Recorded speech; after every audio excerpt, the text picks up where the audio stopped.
या आप ले लीजिए। यही जेपी वर्मा साहब है, इनकी तारीफ हो रही थी।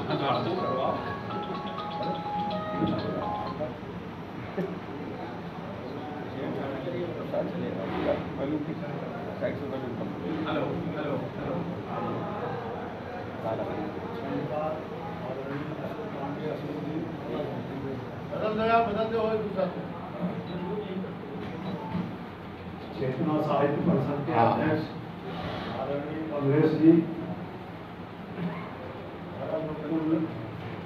ये लेखक डॉक्टर प्रवीण कुमार श्रीवास्तव प्रेम जी, इस कार्यक्रम का संचालन कर रहे आदरणीय प्रमोद द्विवेदी जी, यहाँ सभा कक्ष में उपस्थित आदरणीय नरेंद्र भूषण जी, विजय त्रिपाठी जी, वत्सल जी, बारा कोटी जी, हमारी चेतना साहित्य परिषद के सदस्यगण, डॉक्टर साहब के परिजन और मित्रगण, मैं आप सभी को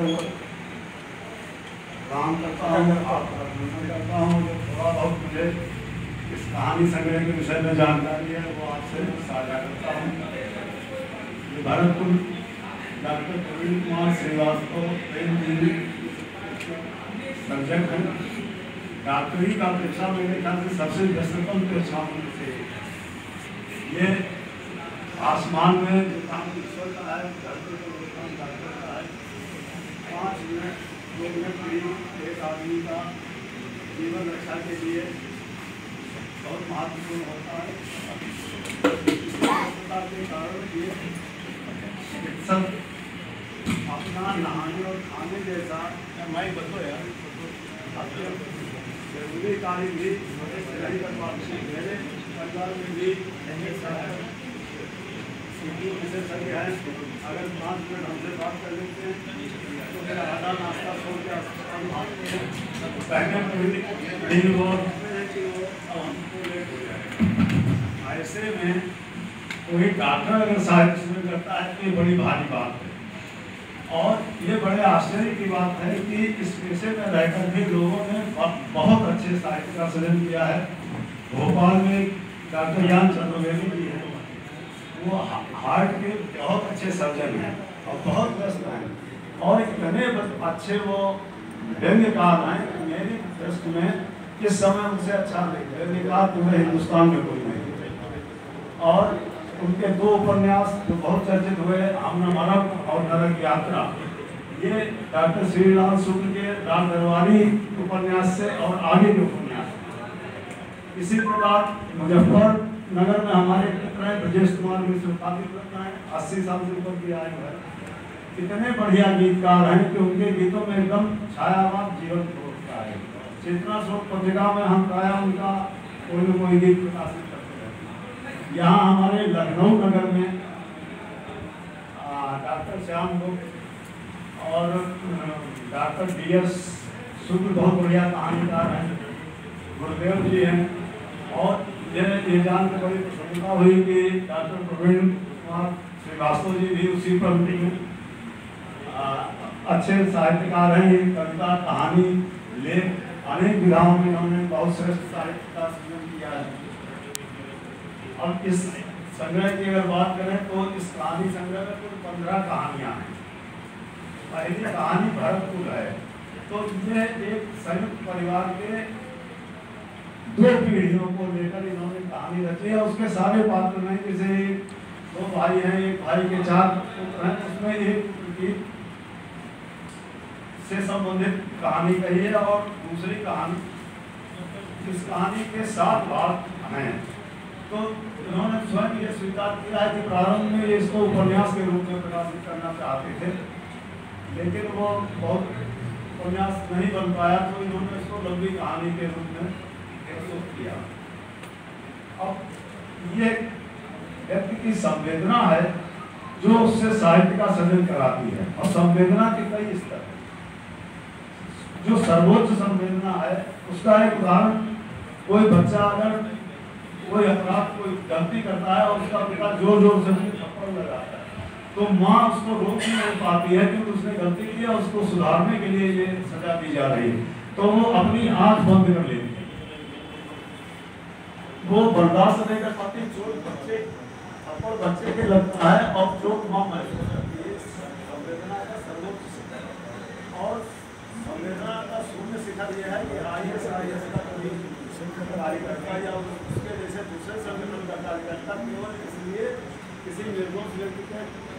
सर को धड़ से अलग कर देता है तो वो विधारू है।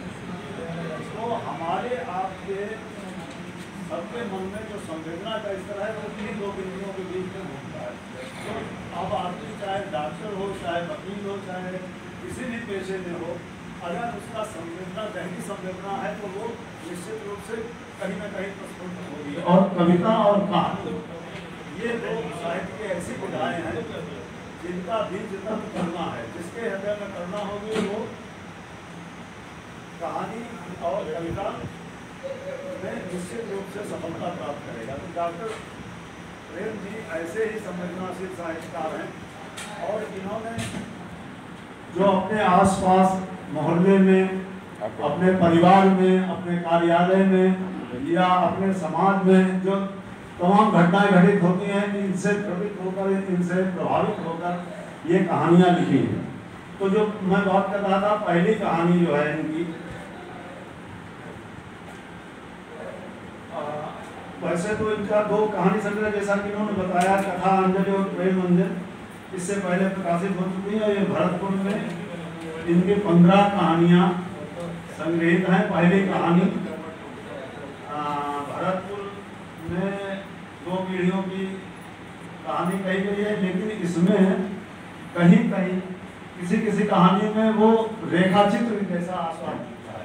रेखा चित्र और कहानी में थोड़ा सा फर्क है कि कहानी में भावना का प्रभाव अधिक होता है और रेखा चित्र में यथास्थित वर्णन होता है कि कोई शब्द चित्र जैसे कोई रेखाओं से किसी की आकृति बना दी जाए, उसी प्रकार से एक शब्द चित्र उपस्थित कर दिया जाता है, चाहे वो कोई घटना हो, चाहे कोई पात्र हो। अब जैसे रेखा चित्र में हम ये तो देख रहे हैं कि फोटो में वो आदमी का चौड़ा चेहरा है, उसकी आंखें बड़ी बड़ी हैं, लेकिन हम ये नहीं देख सकते हैं, उसमें ये नहीं आ सकता है कि उसका रंग कैसा है, गौर वर्ण है या श्याम वर्ण है, उसके अधर जो है वो गुलाबी है या बादामी रंग के हैं। तो मतलब उसमें कल्पनाशीलता कम है, लेकिन जो शब्द चित्र है उससे पूरी स्पष्टता से उसको समझा जा सकता है। तो कहानी तो वो है ही। अच्छा, इसके अलावा एक आध जगह पर इन्होंने इस कहानी में जैसे वो एक पूनम और किरण एक दंपति हैं, वो हनीमून मनाने के लिए श्रीनगर जाते हैं। तो वहाँ श्रीनगर का, शालीमार बाग का, गुलमर्ग का, ये तमाम दर्शनीय स्थलों का वर्णन किया है। और वो कौन सा पूरा है, आरएसपुरा बॉर्डर एरिया जो है वहाँ का वर्णन किया है। तो वहाँ पर यात्रा बताने का आस्वाद मिलता है। तो ये लंबी कहानी है और इसमें कई तरीके के आस्वाद हमको, रेखा चित्र का भी आस्वाद मिलता है, कहानी का भी मिलता है, यात्रा बताने का भी। उसके बाद 14 छोटी छोटी कहानियाँ हैं, उनके विषय में थोड़ी सी बात करेंगे।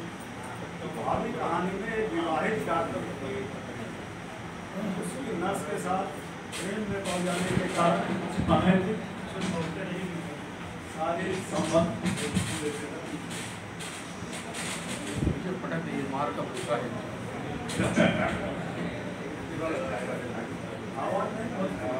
आवाज वैसे भी आ रही है,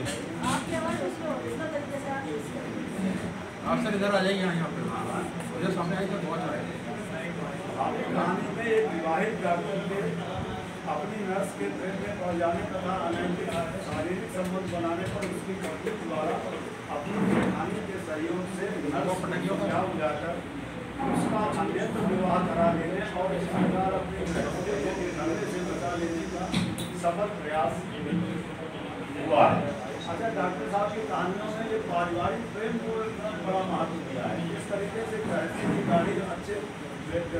गाड़ी अच्छे तरीके से चल सकती है, उसको इन्होंने अपनी कहानियों में ज़्यादा महत्व दिया है।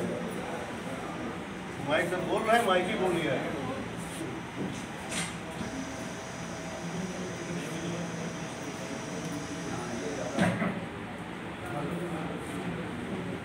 Hello hello,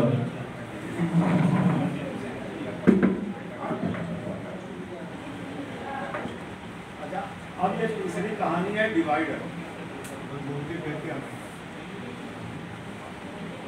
hello hello hello hello. Divider कहानी में एक विधवा स्त्री द्वारा कठिनाइयों से जूझते हुए अपने पुत्र की परवरिश करने और बाद में सास बहू के झगड़े और वृद्धा की उपेक्षा का वर्णन हुआ है। इस कहानी में लैंगिक समानता और दहेज प्रथा जैसी कुरीतियों पर भी संक्षिप्त चर्चा की गई। एक चौथी कहानी है फैसला। इसमें प्रभावहीन कानून व्यवस्था का चित्रण हुआ है। एक कहानी है रेल यात्रा।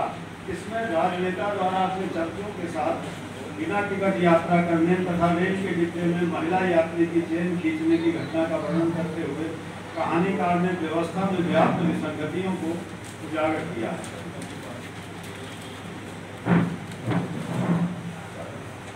क्लास मॉनिटर कहानी में दो सच्चरित्र बच्चों द्वारा अपने बिगड़े साथियों को सही राह पर लाने की और मित्रों में आपसी सहयोग का वर्णन करते हुए कहानीकार ने ये संदेश दिया है कि अच्छी संगत से उस चरित्र व्यक्ति का भी हृदय परिवर्तन किया जा सकता है। एक चीज आप कहना चाहूँगा कि कहानी और कथा में एक मूल अंतर है कि कथा जो है वो उपदेशात्मक होती है। हमारे यहाँ हितोपदेश की कहानियाँ, पंचतंत्र की कहानियाँ या भागवत वगैरह पुराणों में जो तमाम संदर्भ ऐसे कहानियों का है तो उसमें कोई ना कोई उपदेश रहता है, लेकिन कहानी में वो हमारे आसपास घटित होने वाली घटनाओं पर आधारित होती है और कल्पना के द्वारा इसमें एक रोचकता पैदा की जाती है और एक संदेश दिया जाता है। कोई उपदेश नहीं दिया जाता है, लेकिन एक दिशा में एक इंगित होता है कि व्यक्ति को इस तरह से व्यवहार करना चाहिए।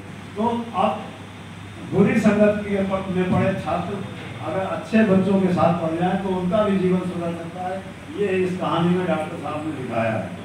वीर शहीद वीर संतोष बाबू कहानी सत्य घटना पर आधारित है, जिसमें कर्नल वीर संतोष बाबू के नेतृत्व में भारतीय सेना ने अपने प्राणों की परवाह न करते हुए चीनी सैनिकों द्वारा भारतीय भूमि के अधिग्रहण की साजिश को नाकाम कर दिया था। तो ये एक प्रकार से ऐतिहासिक कहानी है। ना समझे व अनाड़ी है प्रेम संबंधों पर आधारित कहानी है, जिसमें कहानीकार ने मातृभाषा हिंदी और अंग्रेजी तथा उर्दू जैसी अन्य भाषाओं के महत्व को भी रेखांकित किया है। लुटेरों का सरदार कहानी में एक व्यक्ति अपने गांव से प्रदेश में जाता है कमाने के लिए और पूरी संगत में पढ़ते वो अपराध जगत में प्रवेश कर जाता है। फिर वहाँ उसको जेल होती है। जेल से निकलने के बाद उसमें सुधार होता है, वो वापस आके अपने कार्य में लग जाता है और उसका जीवन सुखमय तरीके से व्यतीत होता है। इस कहानी में डॉक्टर साहब ये संदेश देते हैं कि आदमी को कभी गलत रास्ते पर नहीं चलना चाहिए। उसका अगर सुख मिलेगा तो वो जीवन सही रास्ते पर चलेगा तभी सुख प्राप्त हो सकता है। परित्यक्ता कहानी भी एक अनैतिक प्रेम संबंधों पर आधारित कहानी है, जिसमें नायिका अपने संस्कारहीन पति का परित्याग कर देती है और आत्मनिर्भर होकर अपने पुत्र का पालन करके समाज के समक्ष एक उदाहरण प्रस्तुत करती है। जल जमीन और जोरू दो परिवारों की खानदानी रंजिश की कहानी है, जिसमें व्यवस्था में व्याप्त भ्रष्टाचार को भी मुद्दा बनाया गया है। एकाकीपन कहानी में एकल परिवार में व्याप्त एकाकीपन को रेखांकित किया गया है, जहां माता पिता दोनों ही अपने अपने व्यावसायिक कार्यों में व्यस्त रहते हैं और बच्चों पर यथोचित ध्यान नहीं देते हैं और अपने वृद्ध माता पिता को भी अपने साथ नहीं रखते, जिससे बच्चे एक अकेलापन महसूस करते हैं और उनको ज़्यादातर उनकी संगत बिगड़ भी जाती है। तो ऐसा ही वो बच्चा है जो एक अंतरजातीय कन्या से प्रेम करने लगता है और अंततः फिर उसका उसी कन्या से विवाह हो जाता है। तो एक तरीके से अंतरजातीय विवाह की स्वीकार्यता कहानी में दिखाई गई है। लेखक कहानी में नवविवाहित दंपति में अहंकार के टकराव के कारण अलगाव की स्थिति आती है, किंतु फिर एक दूसरे के स्वभाव को समझते हुए आपसी समायोजन से गृहस्थी की गाड़ी को पुनः पटरी पर ले आते हैं। यहाँ कहानीकार ने पारिवारिक जीवन में आपसी विश्वास और समर्पण की भावना के महत्व को रेखांकित किया है। ईद कहानी में दो धर्मों के मानने वालों के बीच आपसी सौहार्द की महत्ता रेखांकित करते हुए ये संदेश दिया गया है कि मानवता से बड़ा कोई धर्म नहीं है। सद्भाव, सदाचार, सामाजिक समरसता और मानव सेवा इसके अपरिहार्य अंग हैं। माँ का उपहार एक किशोर के नशेड़ी हो जाने और माँ के प्रयासों से उसके सुधरने की कहानी है, जिसमें नशे की लत से बचने का संदेश दिया गया है। इस प्रकार हम देखते हैं कि ये सारी कहानियाँ हमारे आसपास जैसे घटित हो रही हों, ऐसा प्रतीत होता है, जो हमारे परिचित हों ऐसा प्रतीत होता है और हर कहानी कोई न कोई संदेश हमको देती है। तो इस कहानी संग्रह में जो कहानियां हैं वो एक और तो व्यवस्था में व्याप्त भ्रष्टाचार, फैशन परस्ती, पाश्चात्य सभ्यता की नकल, नशाखोरी, अनैतिक प्रेम संबंधों के दुष्परिणामों की प्रस्तुत करती हैं। तो दूसरी ओर भारतीय संस्कृति के अनुकरण, सामाजिक सौहार्द, मातृभाषा प्रेम, पारिवारिक रिश्तों की मजबूती, सर्व धर्म सद्भाव और उच्च मानवीय मूल्यों के प्रति सजग रहने का संदेश भी देती है। सरल सहज भाषा में लिखी गई ये संदेशपरक कहानियाँ अनावश्यक भागजाल और कपोल कल्पना से बचती हुई यथार्थ की कड़ी धूम से जुड़ी हैं और कथारस से परिपूर्ण है। आशा है आने वाले समय में डॉक्टर कृष्ण की कहानियों के शिल्प में और भी निखार आएगा तथा हिंदी कहानी को उसमें उनका अवदान उल्लेखनीय होगा। बहुत बहुत धन्यवाद।